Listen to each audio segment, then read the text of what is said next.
Hello, everyone. In this session about serverless integration with Camel Quarkus. So in this session, I'm going to try to explain why we should use enterprise integration, why we should care about Apache Camel, why we should care about serverless, and why we should care about Quarkus, and why these all kind of make sense together. And hopefully by the end of the session, you'll kind of know why. And if not, I will have failed. All right, so my name is Kevin Dubois. I work at Red Hat. I used to work as a software engineer, mostly in the United States. So I speak English, Dutch, French, and Italian. So if you have questions afterwards, you can come talk to me in any of those languages. And maybe after a few more beers, a little bit of German and Spanish, but yeah, maybe not. So I'm passionate about improving the developer experience, and especially with open source. So basically I only like to work with open source. I'm very passionate about that. And then last, but maybe not least, I'm from Antwerp. Any people from Antwerp here? Wow, one person. Yeah, and actually, I used to work right here as during my student years. I worked here cleaning those seats and scooping popcorn. So, fun fact.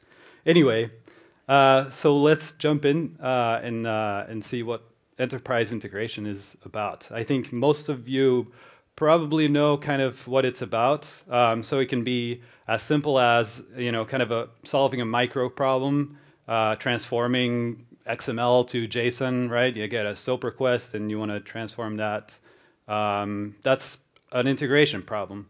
But it can also be a slightly bigger problem. It can be a macro problem where you're integrating systems together, right? You go from one system and you need to talk to another system. So both those cases are considered integration problems.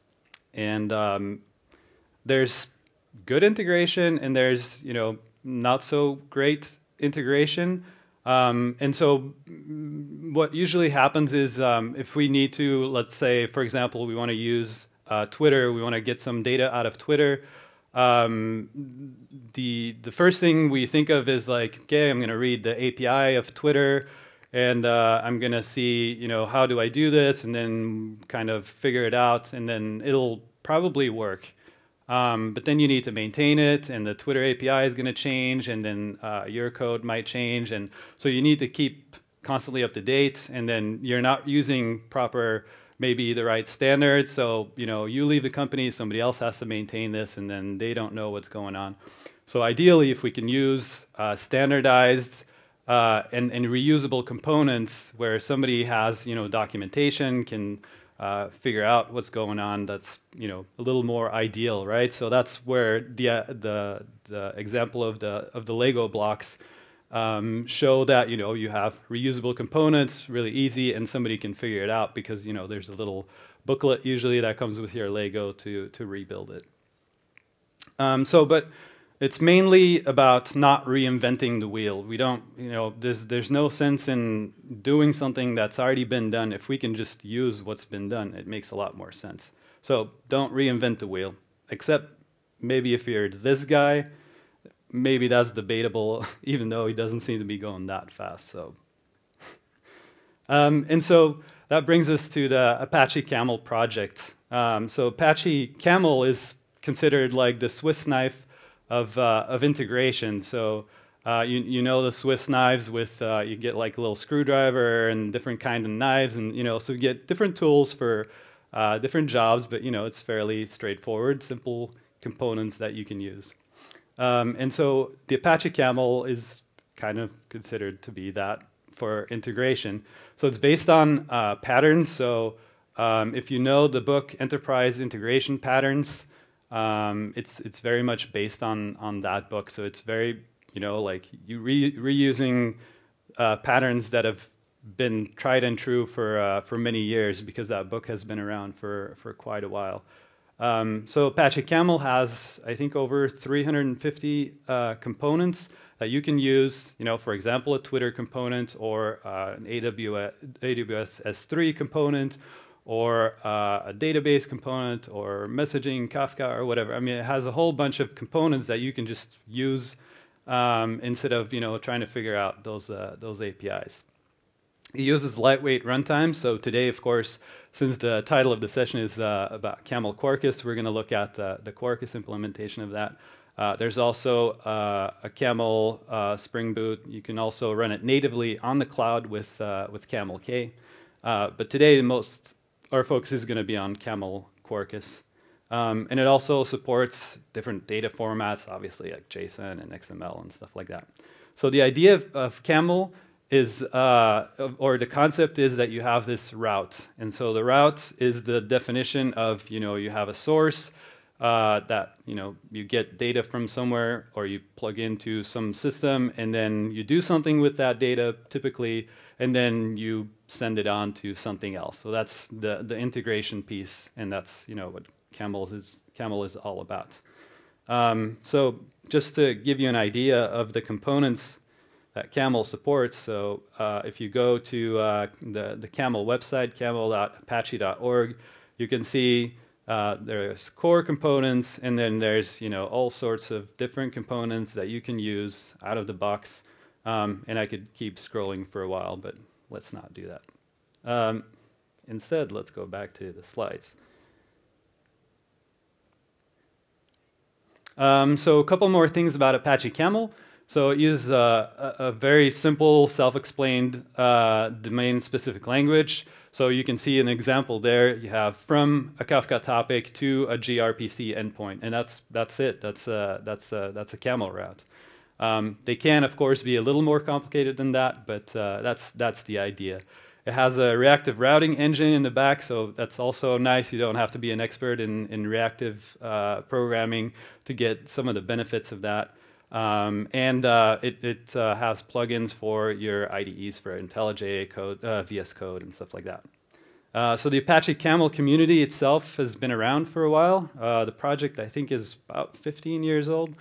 And you can see, like, even more towards the more recent years, that there's even an uptick in the usage of the project. So it's still gaining in popularity, and it kind of makes sense. There's every day there's more integration to be done, and especially with the newer runtimes like Quarkus and Camel K, it makes it very easy to work with that. Now, what does serverless have to do with any of this? Well, let's first see what serverless is about, right? So it's not about there not being servers. Of course, somewhere there's a server underneath.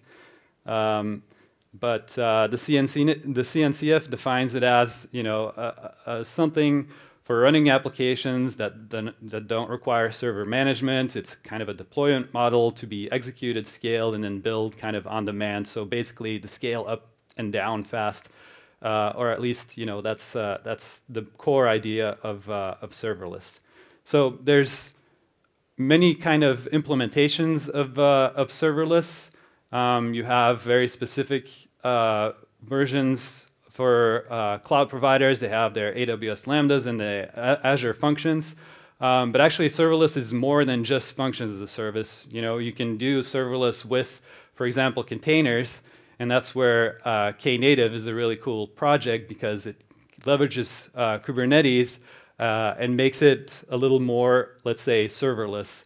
So it allows you to scale down to 0, and it does that because it can listen for requests, and based on that, it can scale up and down your pods. Whereas with the usual Kubernetes, it's based on CPU and memory usage of a pod, and of course there needs to be at least one pod running to know what the CPU and memory usage of it is, right? And so Knative is cool because you don't have to even have one pod running if you don't want to. So in terms of resource usage, that's pretty nice. But there's some other cool components about Knative, like the concept of revision. So every time you change your code and you push it, or you change the configuration, it's going to make a new a new revision, and so you can roll back to that. You can go forward. You can do canary deployments, A/B, and all that stuff, kind of out of the box with Knative. Obviously, it's ready for the hybrid cloud because it works with Kubernetes, and you can run Kubernetes on-prem or in the cloud. You can use it with any programming language because it's in a container. And what's also cool about Knative is that it supports event-driven architecture. So it has that serving component to scale up and down, but it also has an eventing component to plug in with events, and you can work with cloud events, and you can plug in a Kafka, for example, with Knative. So really interesting project, but I'm not going to go too deep into that because today we're talking in function of Camel Quarkus.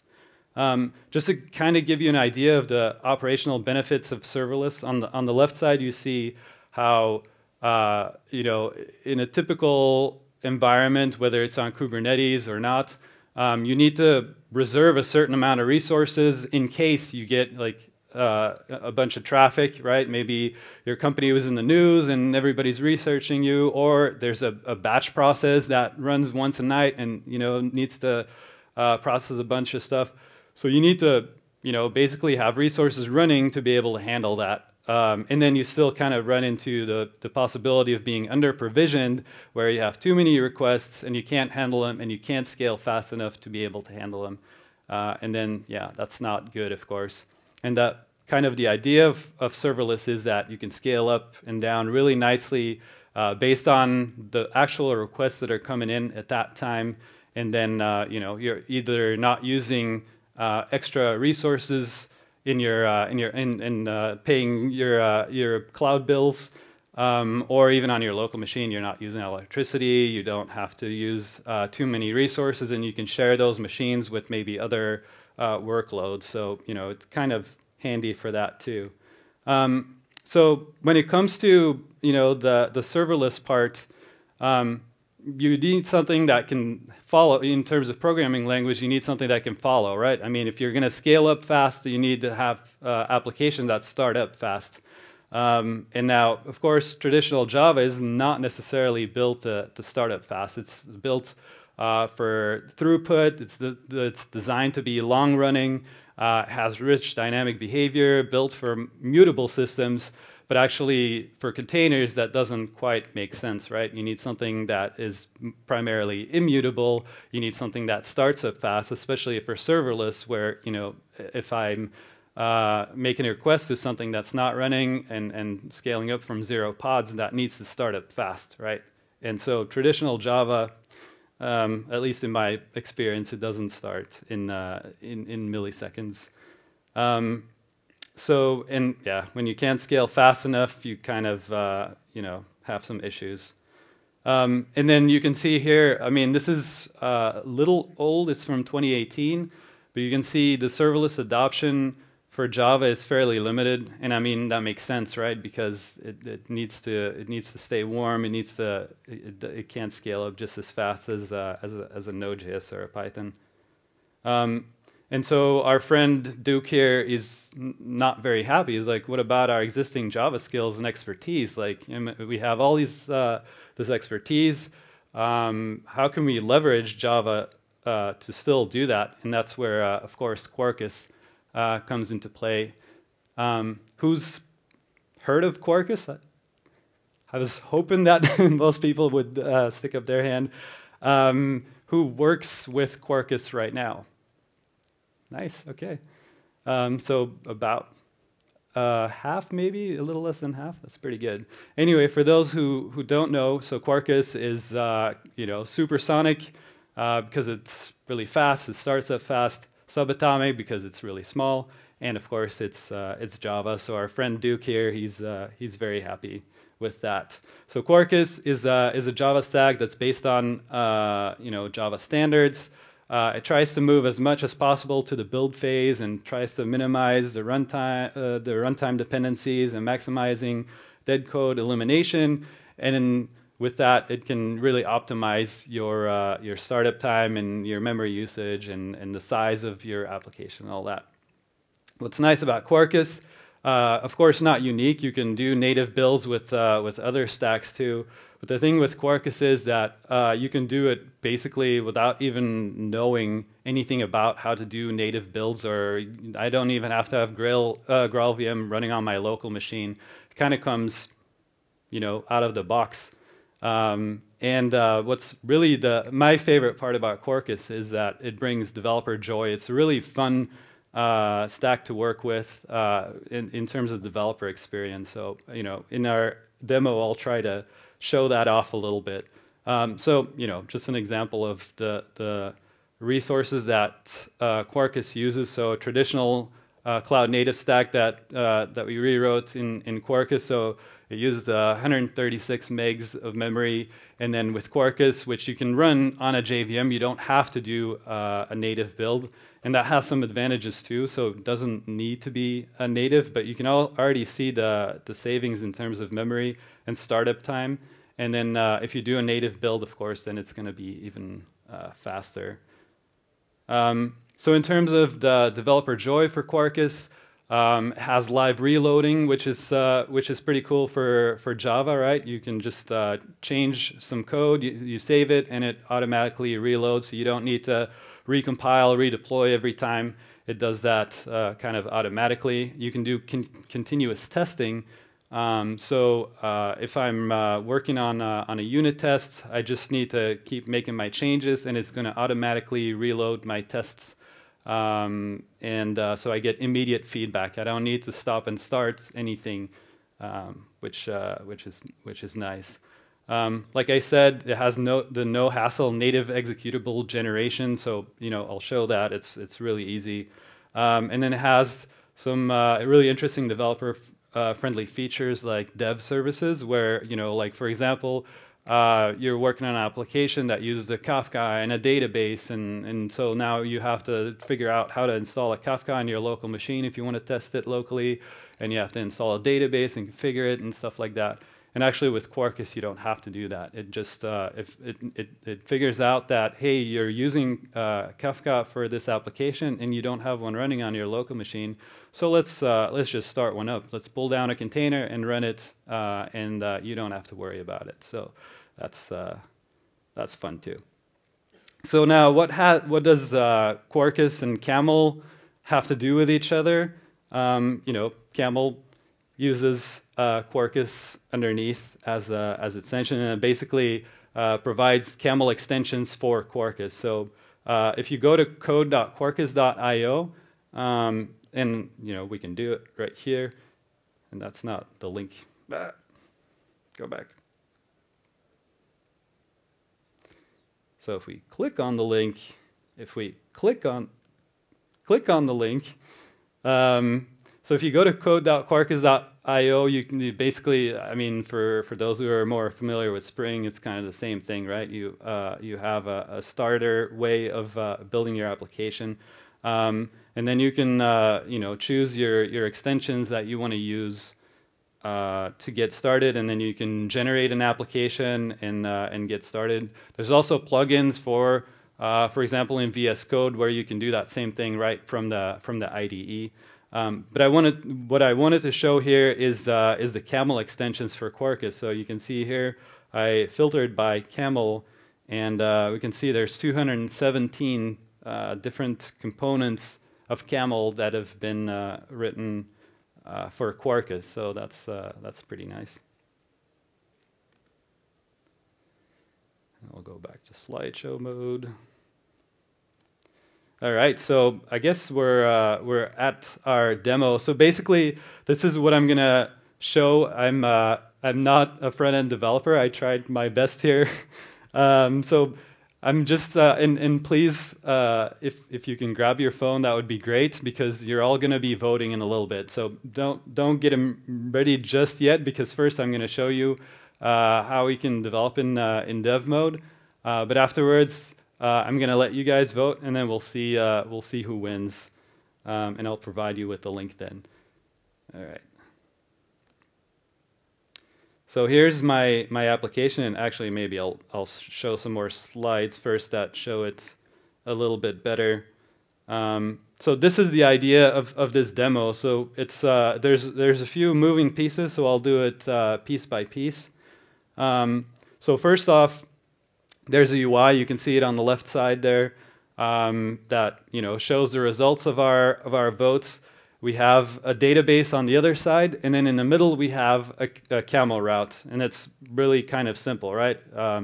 Connect to a database and then send the results over, expose the REST endpoint to show the results. And so in Camel, this is basically what it does. So there's this REST with the endpoint get results. Then I'm going to get my ordered list from a vote bean, and I'm going to marshal it to JSON, and that's basically it. So if we look at our code, let's see. Let's close these things up. And yes, there will be a Twitter component too. So here we have, I'm not used to working with this trackpad. All right. So here we have that REST route that I was showing. This one's a little more verbose because, like, for example, if I want to enable cores and stuff like that, then you can configure that. But essentially here, and I hope this is big enough, and if not, maybe I can make it a little bigger. I have that REST get results, and I'm calling a direct route, which is this Camel concept, where I can call one piece of the Camel route and then call another piece that then I can call from different components. But anyway, it does that thing, right? So, and then I have my UI component separately, which is written with this thing, this extension in Quarkus called Quarkus Qt, and it's basically a really simple templating engine, which I find pretty fun too. But anyway, so what I'll do is I'll start up my UI, so cd UI, and then I can do either Maven Quarkus dev, and that's going to start the UI component on my local machine, and then I'll start a new terminal to start up the processor component that has that route, right? So I can do Maven Quarkus dev again, or there's actually a Quarkus CLI, and then I have to type even less Quarkus dev, and it fails, of course, because it's a live demo. Yeah, I think I was not in the right. Yeah, CD processor Quarkus dev. There we go. And what you're going to see if you're a really fast reader is that it's starting up some stuff here. So you all saw that, right? So basically what it's doing is it's starting up a Kafka cluster on my local machine, and I need to find it myself. And it's starting up a Postgres database. Here we go. All right, so here's that dev services Kafka processor, and basically because I'm not running any Kafka on my local machine, I'm not running any database on my local machine, it said, well, let's just start one up for you, and then the application started, and I just have a really simple migration so that it populates the database. And it's running, so like if we go to our local machine now, and I go to localhost 8080, where the UI is running, yay, you can already see on my local machine that it's running. Now, if I go and click on my vote, actually it's going to error out because there's a third component that I haven't shown yet. So if we go back to the slides for just a second, you'll see, I don't know, so before there was not that other component in the middle, now there is. So that's the REST route. So basically, I'm exposing a REST post endpoint that's going to insert my request into a Kafka cluster, into a Kafka topic. And so that's the next component that we need to start up, so the ingester part. And so we'll do that real quick. open one more terminal. It's called ingester. Yeah, I'm really good at naming things. Quarkus dev. So same thing, or you can do maven quarkus dev. And what's cool here is because the processor part is used for two different components, and so it already started up a Kafka. Quarkus is smart enough to figure out that this one too is using Kafka. So this one's the processor, the other one's the consumer. But anyway, I didn't have to configure anything in Quarkus. It just figured out, hey, you already have a Kafka running, so let's share the resources. So it's not going to start up like an extra pod, and then there's two different Kafkas running and getting all confused. It's automatically using them together, so that's pretty nice. And so if you look at the route that we have here, so basically it's just an endpoint / fave stack with a post. It consumes JSON, produces a JSON to Kafka with a Kafka topic name. So I didn't need to do anything for Kafka. I didn't need to configure it more than that. I just had to use the Quarkus Kafka extension, and kind of works.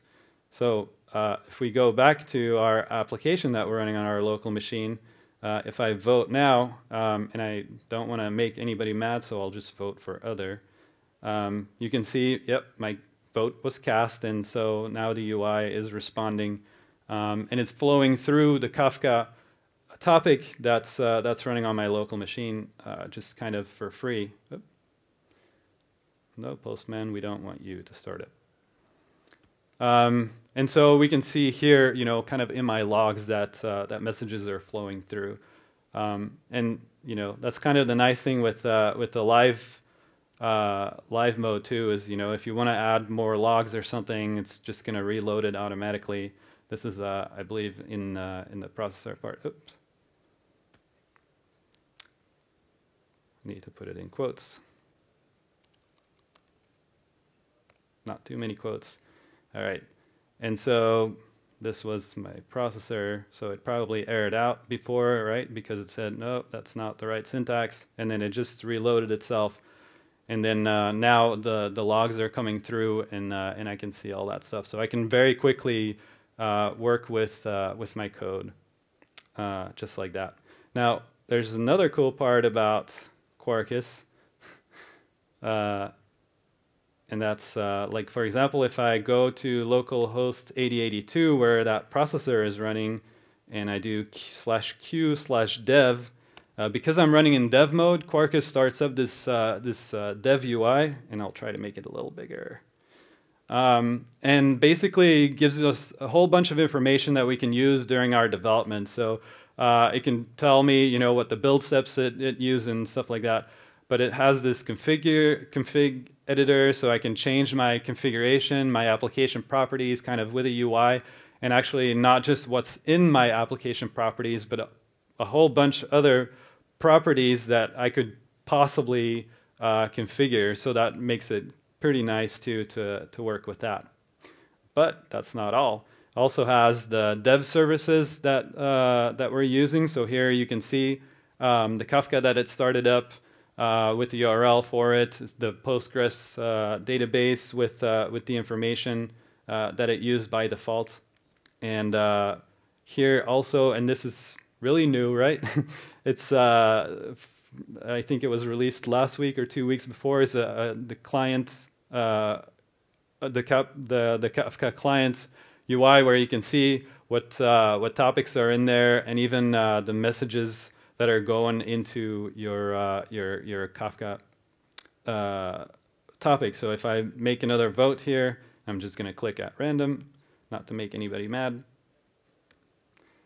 And if I refresh here, we can see, yes, I got those votes, and they were recorded in the Kafka. So it's really nice and really handy to do local development between Camel. That makes, you know, integration really easy.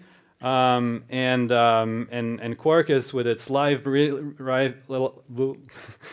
reload, it makes it really nice to work, at least in my opinion.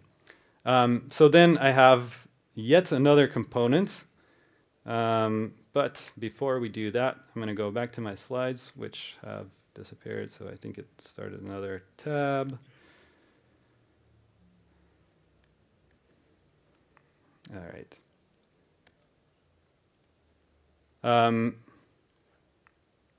Yeah, so this shows what I'm doing to consume the Kafka topic.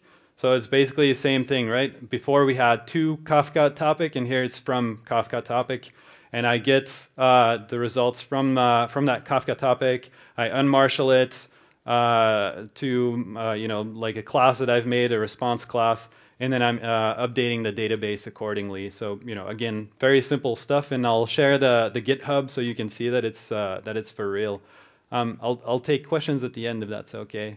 Otherwise, we might not have enough time. To answer the questions. Yeah, exactly. Yeah. All right, and so the Quarkus dev UI I already showed, and this is going to be the link for you to test it out. And I mean, this is running on online, and I'll show you how I deployed it. But in the meantime, you can already go and vote, and we'll see who wins. Yeah, I hope you appreciate the hard work I put in the UI. It's responsive. Yeah. So basically, and you know, I'm using OpenShift because I work at Red Hat, so it makes it really easy to get Kubernetes clusters. So here you can see the same thing kind of running in a production-like environment. So I started up a Kafka cluster with Strimzy, which is a project to make it really simple to create Kafka clusters on Kubernetes. So if you haven't checked out the Strimzy project, that's pretty cool. And then of course in OpenShift it's called AMQ Streams. I also started a Postgres database already, and then I deployed my my components to here. And I can already see that you guys are hitting it pretty good because there's already 6 pods that started up. And that's what I also wanted to show, and you know, like keep hitting it as hard as you can, and then we'll see how those pods here are gonna hopefully scale up. And if not, I can cheat a little bit in a little bit. Yeah, we can see more pods being created. So that's that serverless part, right? So as there's a lot of requests coming in, then it's gonna scale up really fast, and then once if you all of a sudden stopped creating requests, then it would scale down to 0 and just wait for more requests. But you know, by all means, you can keep playing around with it if you want. So to show you, because Quarkus also makes it really easy to deploy to you know, to Kubernetes. I basically have a Kubernetes extension in my Quarkus POM. And so by default, or you know, kind of as a bonus, it provides me with the Kubernetes manifests to be able to deploy it. Now I can deploy it more easily than applying these manifests too. But this is pretty nice because now you can use GitOps, or you can create Helm charts and stuff like that with this. So you know, it just gives me the service account, the Knative service to create. If you're using Knative, if you're not using Knative, it would just give you the regular Kubernetes manifests. It creates a role to connect with secrets, because I told in my application properties that I want to use secrets to connect to the database, for example, and to Twitter. That's the other component that I'll show you. So again, that whole developer experience and working with Kubernetes becomes a lot easier than if you have to you know, kind of make it all up and figure out Kubernetes and doing this and that. So that's really pretty cool stuff, I think. Going back to the dev UI, because there's even more good stuff in there. You know, so I can see what my data sources are. I could reset them. I can export the inserts if I use Hibernate. I can see, you know, there's another component, small ri health, to expose my health endpoints. And if you saw in my Kubernetes manifest, it actually plugged those into the service as well. So here, this is to be used by liveness probes and readiness probes in Kubernetes, right? They know how to read this. And if you see in my Kubernetes manifest, right here, you can see it's using those health probes out of the box. So again, I don't need to come up with all that stuff because I'm not smart enough to do all that. Some more stuff in the UI that I find really handy is that for every extension that you're using, it's gonna create links to the documentation. So I mean, we do need documentation, right? So I can just go and say, well, I'm using Camel Kafka, for example, and so I need to read about it, and then it goes directly to the documentation, and I can read about what I need to do and how to work with it. So let's see what the votes are like. Wow, Eclipse. You're laughing. I think somebody's a big fan of Eclipse. But it's funny, I still see him going. And I see other is the lowest, and I'd be curious, is other NetBeans? Is anybody a NetBeans user here still? What's other? To offend no one. Ah, nice. Okay, nice and neutral. I like it. So I said there was also a Twitter component, and so I'm going to show that real quick, because that's the nice thing about Camel too. Is it's not just, I mean, here's one source and here's one consumer. Actually, I can have multiple sources and I can configure it however I want, right? So let's show it maybe on a slide so it's a little more visual. Where are we at here? All right. So here I'm adding a Twitter route to the mix, which is going to consume Twitter messages. So if you send a tweet to my handle Kevin Dubois, and you put in the text any of the editors, again, the IDEs that you like, it'll consume it too, send it to the Kafka stream as well, and insert it into the database as well.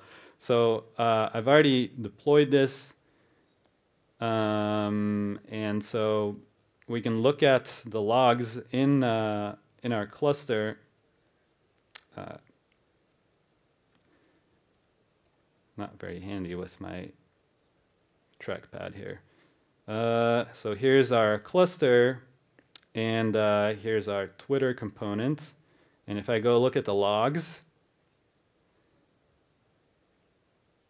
and maybe I can expand it.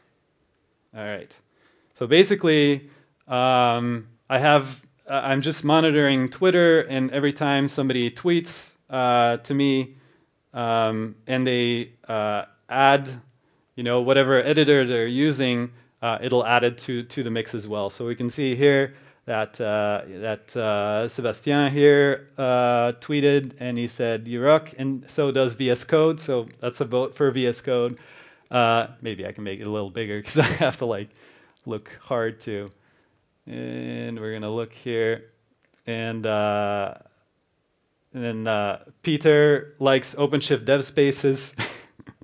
So yeah, so you can send a tweet and it'll consume it too. And actually, maybe the first 2 or so might get an extra prize when they go to the Red Hat booth. So maybe a little incentive. There might be a nice little prize waiting for you. So I'll check it in a little bit. So how does the Twitter component work? Again, a very simple route in Apache Camel.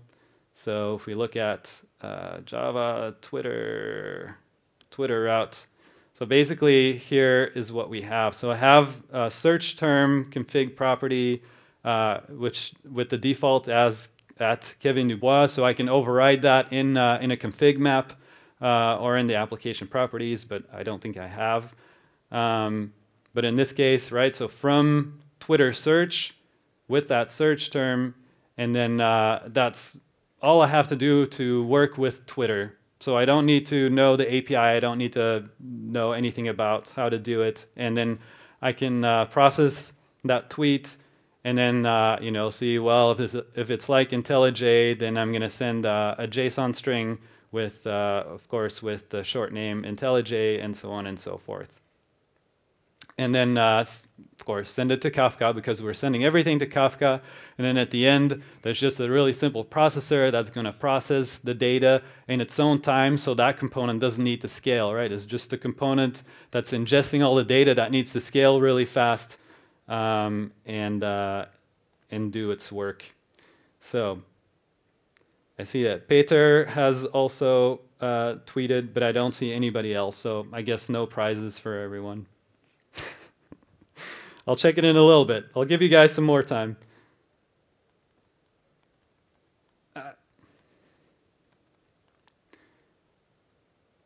We'll exit out of that and go back to our slides. And I think we have 9 minutes left. Good timing. So here you can see that same code snippet of Twitter. And you can see the whole kind of picture here, because I have one more little component that's going to help me send even more requests to my cluster with JMeter, and then we're really going to see it scale up. So if we're going back to the cluster, we're going to make sure it shows the console topology. And so here's our ingester. So right now there's not much activity going on. There's just one pod that's running, so there's probably something happening. We can look at the logs.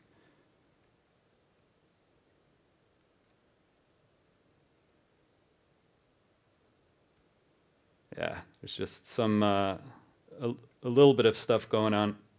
But if I go back to my pods, to my project topology. Now keep an eye on those on that pod, right? So if now I send I use JMeter, and I'm really going to hammer the system because I want OpenShift dev spaces to win. Sorry, guys. I know. All right. So now we're sending a bunch of requests, and sure enough, you know, it's like creating 41, 46 pods, 40, 60. To handle all that traffic, that all of a sudden this big burst is coming in.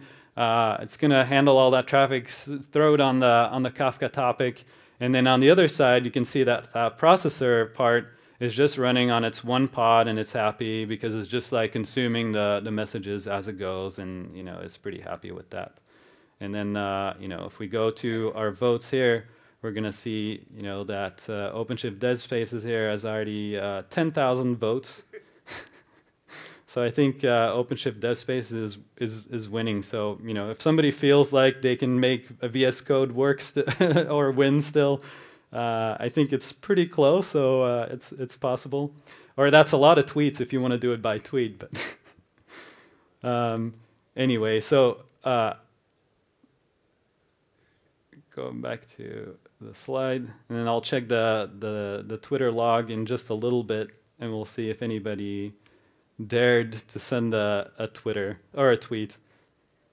So that was Camel Quarkus, right? So Camel Quarkus is nice if you're really developing, you're doing complex integrations, working in your IDE. Now there's this other thing in the Camel kind of group, and that's called Camel K. And Camel K basically allows you to do more low code and even slightly no code integrations with Camel. So Camel K, basically you can define a Camel route, and you basically put that in a YAML and send that to a Camel K operator. So an operator in Kubernetes is basically this this concept where there's a bunch of logic basically built into a container that then, you know, creates resources.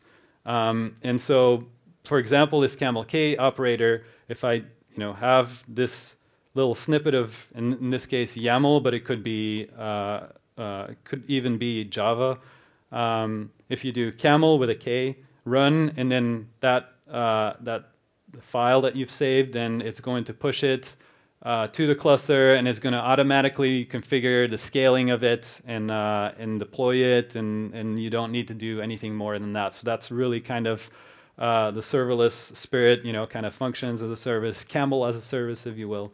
So that's pretty handy too. Now Camel K has another component. It's called Camelets, which are predefined integration snippets that you can use even through a UI. So, if you have people that aren't necessarily developing code, but they want to, for example, use, they want to integrate that Twitter component with, and they want to take all the direct messages and put them in their Salesforce or something to do something with. I mean, I'm just giving an example, of course. They can do it pretty much without needing to code. So that's pretty cool too. And that's part of the Camel space as well. So basically, this is it. So wrapping up, and I really need to learn how to use my trackpad again. So wrapping it up, Apache Camel is basically an integration toolkit with 350 plus connectors, so a whole bunch of components that you can use out of the box. Camel Quarkus makes it even nicer because you get the developer experience, the fast startup time. You can pilot to native, you can run it on the JVM as you like. You can scale from zero to whatever, and have easy deployments with Knative. And what's also cool is Camel K with its low no code with Camel K and Camelets. So here's a link to our developer sandbox that Red Hat offers. So the OpenShift that I was showing, I don't know if everybody knows OpenShift. It's basically a flavor of Kubernetes with a lot of cool features to make it really easy to work with. But you can get your own little OpenShift to play around with. I think it's for 2 weeks or something, where you basically have your own environment. The serverless component is part of that, and you can play around with that. You can create, request a managed Kafka from Red Hat to integrate directly with that too, so you can play around with that, and I'd be happy to hear how your experience is with that. And then if you want to look at my code, that's on github.com/Kevin/K-Dubois /Camel Quarkus voter, I think is what I called it. And then yeah, please let me know if that makes sense to you. And I'm sure there's some interesting comments to be made about what crappy code I wrote, but hopefully it's to some people's standards. We also have one of the Camel maintainers here, so if you have any very specific Camel questions, don't ask me, ask that guy. Check the votes? Yes, you're right. Let's see what the votes are like. Oh, VS Code is the winner. Good job for VS Code voters. Did anybody tweet? Should I check the logs for the tweet, or all right? Let's see. All right, this is really big. I can't read it very well. So I'm going to topology, and we'll go back to the Twitter component. We'll look at our logs. That's the easiest way to see what's going on. And then expand it.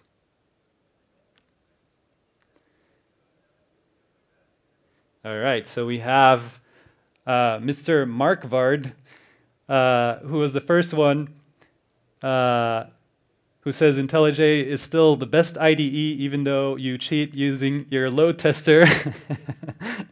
And then Politia, excuse me, and Bart, who is my colleague, who is disqualified because he's a colleague. So yeah, for those two who tweeted, please come by the Red Hat booth. We actually have a Red Hat Lego box, so you can build your own Red Hat. So hopefully you'll like that. So please come by and mention that. And with that, I think we're at the end, unless I forgot something.